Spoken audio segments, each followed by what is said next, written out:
കുറച്ചു നേരത്തേക്ക് ഇത് ഡാൻസ് റിയാലിറ്റി ഷോ ആണെന്ന് വരപ്രസാദ് ഏട്ടൻ തെറ്റിദ്ധരിച്ചു. ഇല്ലേ, തെറ്റിദ്ധരിച്ചില്ലേ? അതെ അതെ. അല്ലല്ലേ, ഇത് ഡയന ചേച്ചി എനിക്ക് ബാക്കിൽ നിന്ന് പഠിപ്പിച്ചു തന്നതാ. ഡയന ചേച്ചിയുടെ വരവുണ്ട് അതിനകത്ത്. അല്ല, കഴിഞ്ഞ എപ്പിസോഡിൽ പറഞ്ഞായിരുന്നു കൊറിയോഗ്രാഫിക്ക് പൊക്കിയോടെ ഡയന ചേച്ചി. അപ്പൊ ഡയന ചേച്ചി എനിക്ക് പറഞ്ഞു തന്നു കുറച്ച്. അത് ഡയന ചേച്ചിയുടെ വരവെന്ന് പറഞ്ഞാൽ നമ്മൾ കോഴിക്കോട് തുറന്നു വിട്ടിട്ട് കോഴി ഇറങ്ങി പോകുന്ന കണ്ടിട്ടുണ്ടോ? കോഴി അത് തല വെളിയിലേക്ക് ഇടും, നോക്കും, പിന്നെ പുള്ളി ഒന്ന് ചിറക് കാട്ടും, അങ്ങനെ അങ്ങനെ. അതുപോലെയാണ് ഡയാനയുടെ വരവെന്ന് പറയുന്നത്. അതിന് കുറെ ആരാധകരുണ്ട് നമ്മുടെ ഈ പരിപാടിക്ക്. പലരും ഈ തുടക്കം മാത്രം കാണുന്നുണ്ടെന്നാണ്, മുറിച്ച് വെച്ച് കഷ്ണങ്ങളാക്കി കാണുന്നവർ എനിക്ക് അറിയാൻ കഴിഞ്ഞു. പക്ഷെ നിങ്ങളുടെ വരവും വളരെ നന്നായിരുന്നു. അഞ്ചലി തിരുവനന്തപുരത്ത് എവിടെയാ?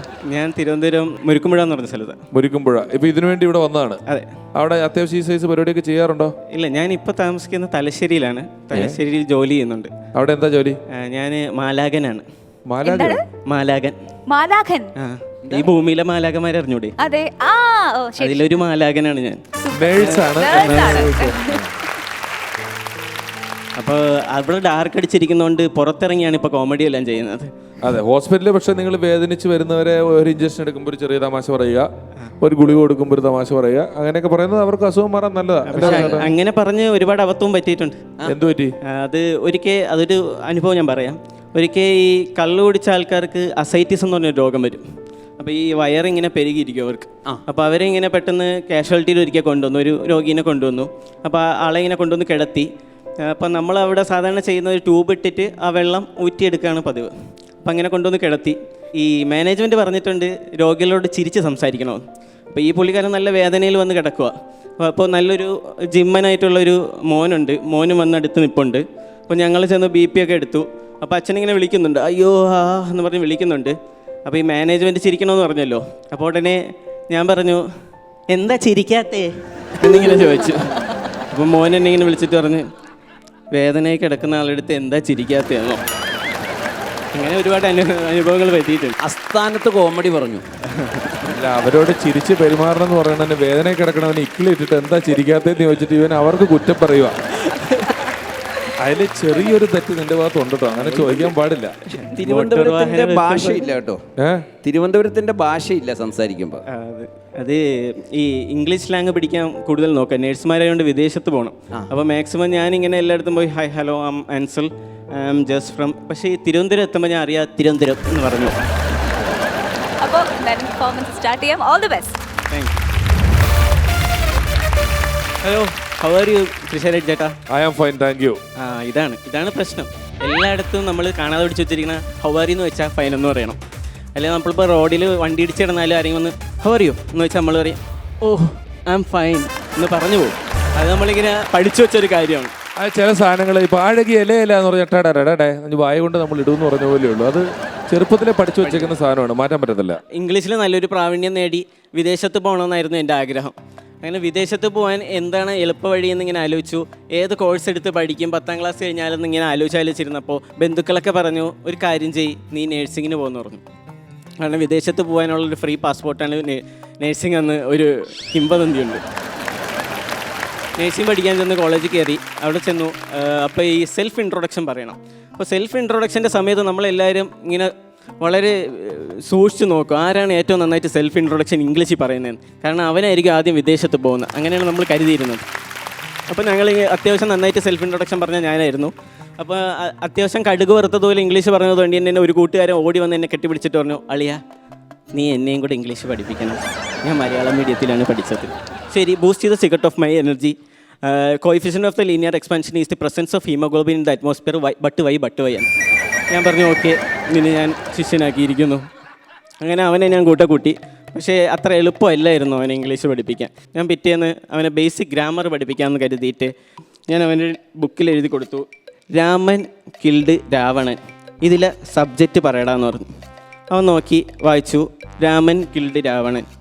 എടാ ഇതെനിക്കറിയാം, ഇത് നമ്മൾ പഠിച്ചിട്ടുള്ളതല്ലേ, നമ്മൾ 8ാം ക്ലാസ്സിൽ ഹിസ്റ്ററി പഠിച്ചതല്ലേ, ഹിസ്റ്ററി അല്ലേ സബ്ജക്റ്റ് എന്ന് ചോദിച്ചു. അപ്പോൾ ഞാൻ പറഞ്ഞു, എൻ്റെ അളിയ അതല്ല ഞാൻ ഉദ്ദേശിച്ചത്, ഇതിലെ കർത്താവും ക്രിയയും ഉണ്ട്, അതിലെ കർത്താവാണ് ഞാൻ ഉദ്ദേശിച്ചതെന്ന് പറഞ്ഞു. അപ്പം പിന്നെയും വായിച്ചു, രാമൻ കിൽഡ് രാവണൻ. എടാ ഇത് രാമായണോ അല്ലേ, കർത്താവ് എങ്ങനെ രാമായണത്തിൽ വരും, അത് ബൈബിളിലല്ലേ എന്ന് പറഞ്ഞു.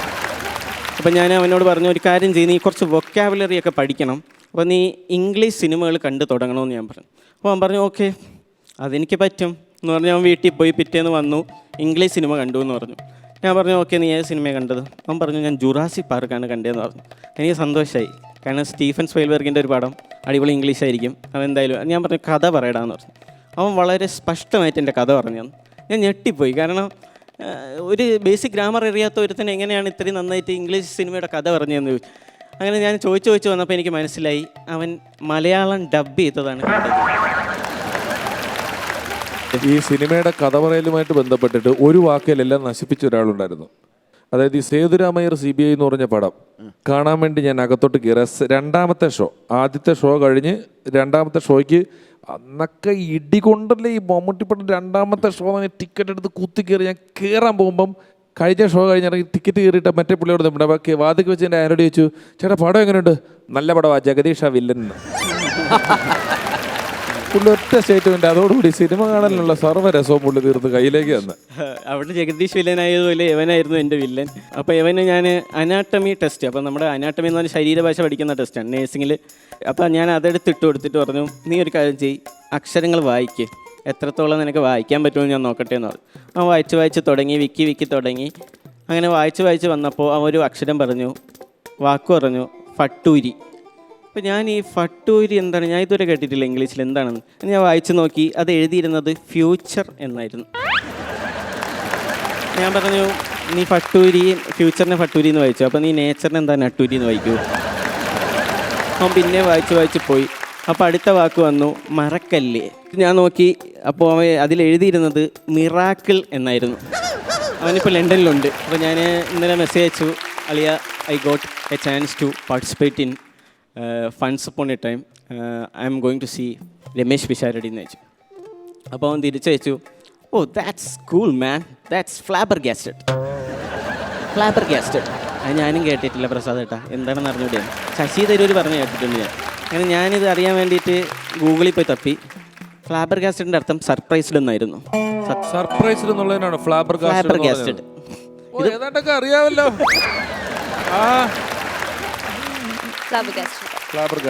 അങ്ങനെ ഫ്ലാബർഗാസ്റ്റഡ് ആയിപ്പോയി. സത്യം പറഞ്ഞാൽ ഞാനാണ് ഫ്ലാബർഗാസ്റ്റഡ് ആയിപ്പോയത്. ഞാൻ തിരിച്ചു, oh you are speaking good English man, how is possible എന്ന് ചോദിച്ചു. അപ്പം പറഞ്ഞു, ഇറ്റ്സ് ജസ്റ്റ് ഫ്ലോക്സിനോക്സി നിഹിലിഫിലിഫിക്കേഷൻ. അത് ഞാൻ ഗൂഗിളിൽ നോക്കാൻ പോയില്ല, കാരണം എനിക്ക് അത് താങ്ങാനുള്ള ശേഷിയില്ല, എന്നാൽ ഞാൻ നോക്കിയില്ല. ഞങ്ങൾ പഞ്ചവർണ്ണത്തത്ത എന്ന് പറഞ്ഞ പടം ഡയറക്റ്റ് ചെയ്യുന്ന സമയത്ത് അതിലൊരു കോമഡിക്ക് വേണ്ടിയിട്ട് അഡ്വക്കേറ്റ് എന്തോ ആണ് സലീമേട്ടൻ്റെ പേര്. അപ്പോൾ അഡ്വക്കേറ്റ് എന്നുള്ളതിന് പകരം ഇയാൾ അസ്വ എന്നെഴുതിക്കൊണ്ട് ഇതിൽ ഡാ തിരിച്ചിട്ടതാണല്ലോ, ഡായും സായും തമ്മിൽ തിരിച്ചിടാൻ പറ്റില്ല. അങ്ങനെ അസ്വ എന്നെഴുതിയിട്ട് 2 കുത്തിട്ടുണ്ട് വന്നിട്ട് 1000 ഫ്ലക്സ് അടിച്ചു എന്നൊരു തമാശ പ്ലാൻ ചെയ്തു. എന്നിട്ട് എന്താണെന്ന് വെച്ച് കഴിഞ്ഞാൽ ഇയാൾ സലീമേട്ടൻ ഇതെടുത്തിട്ട് പറയടോ ഇത് ഇങ്ങനെയല്ല വെക്കണ്ടേ, ഇത് തിരിച്ചു വെക്കാൻ പറയുമ്പോൾ ഇയാൾ ഇങ്ങനെ തിരിച്ചു വെക്കുമ്പോൾ അത് ഇട്ടാന്നുള്ള അക്ഷരമാവും, അട്വ എന്നാവും. അപ്പോഴും 2000 അങ്ങനെ ട്രിമ്പി അങ്ങനെ ഒരു സാധനം ചെയ്യാൻ വേണ്ടി ഇതിൻ്റെ ഫസ്റ്റ് ഫ്ലക്സ് പ്രിൻ്റ് അടിച്ചുകൊണ്ട് വന്ന് ഈ സാധനം അവിടെ നമ്മൾ തമാശയ്ക്ക് വേണ്ടി ചെയ്തു വെച്ചുകൊണ്ടിരിക്കുമ്പോൾ തന്നെ ലൊക്കേഷൻ കാണാൻ വന്ന ഒരാൾ, ഹലോ രമേഷ് ഒന്ന് വരണം എന്നൊക്കെ പറഞ്ഞ കുറേ എൻ്റെ അടുത്ത് വന്നിട്ടേ, നിങ്ങൾ ആദ്യമായിട്ടൊരു പടമൊക്കെ ചെയ്യല്ലേ, അതെ നിങ്ങൾ ചെറിയ കാര്യങ്ങളിലൊക്കെ നിങ്ങൾ ശ്രദ്ധിക്കേണ്ടതായിട്ടുണ്ട്. ഞാൻ ചോദിച്ചു എന്താ ഇവിടെ ആരും ശ്രദ്ധിച്ചിട്ടില്ല, അഡ്വ എന്നുള്ളതിന് കണ്ടോ നിങ്ങൾ അസ്വ എന്നാണ് എഴുതി വെച്ചിരിക്കുന്നതെന്ന് പറഞ്ഞ് സീരിയസ് ആയിട്ട് പറഞ്ഞിട്ട് പോയി. പുള്ളിക്കത് തമാശ എന്ന് പോലും മനസ്സിലാവുന്നില്ല. അപ്പം അതേപോലെ തന്നെ എവൻ്റെയും പ്രശ്നം. അപ്പോൾ എവൻ ഇങ്ങനെ അയച്ചു, ഞാൻ ഞെട്ടിപ്പോയി. ഞാൻ തിരിച്ചയച്ചു, man you got a good ഫട്ടൂരി, let the god show some മറക്കല്ലേ. Okay thank you, this is perfect. Okay corn and the back and the tan അരിറ്റൂസ് അബിറ്റൂസ്.